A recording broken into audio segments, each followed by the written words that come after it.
some tips for you today for working with your new Crafty Croc chalk markers. After giving the marker a good shake, you're going to take the cap off. You will notice that the pen is fit with the chisel tip. I recommend taking this out and flipping it over to the bullet tip side. This will help you when you're priming your pen to ensure that you keep that chisel tip nice and sharp. As I said, you need to first give these markers a really good shake with the cap on. Then take the cap off and you are going to press the tip down onto your work surface. Avoid pushing and pumping the tip against your surface. Just hold it down for about 20 seconds, maybe even up to a minute. I have here my brown marker that is halfway primed, so you can see what happens. All of the chalk ink is going to run down into the tip to prepare it for use. My green marker is ready to go. I can tell because when I push down on the surface, I'm left with a nice pool of ink. That tells me that the marker is ready to use. You can easily wipe that away with just a little bit of water on a wet cloth. Now, when you're using your marker, the chisel side can give you two different options for lettering.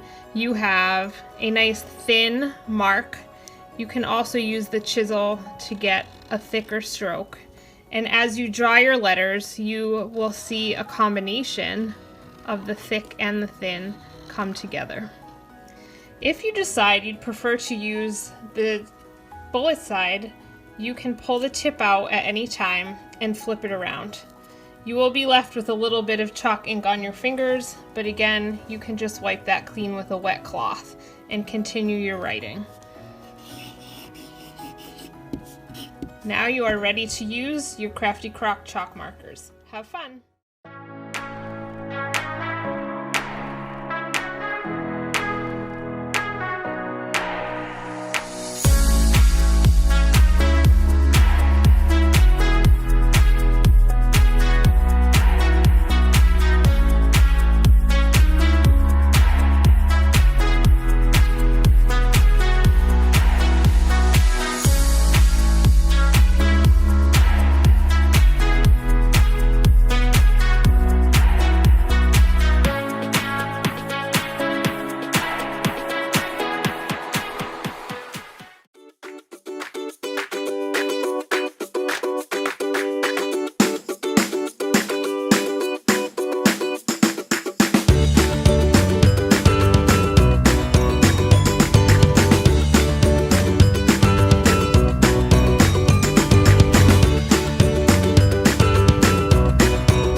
MoneleN twin tip brush pens come in 36 colors in a sturdy plastic storage case of 2 transparent hard shell trays.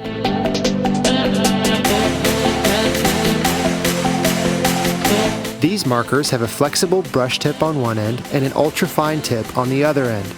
2 functions in one. You can choose the side that best fits your need.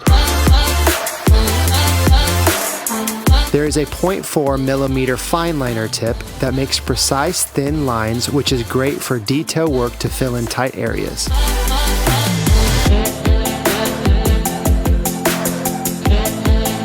There is also a 1 to 4mm brush that works well as a tip brush to create bold, medium, or fine strokes. It's great for coloring, sketching, and lettering.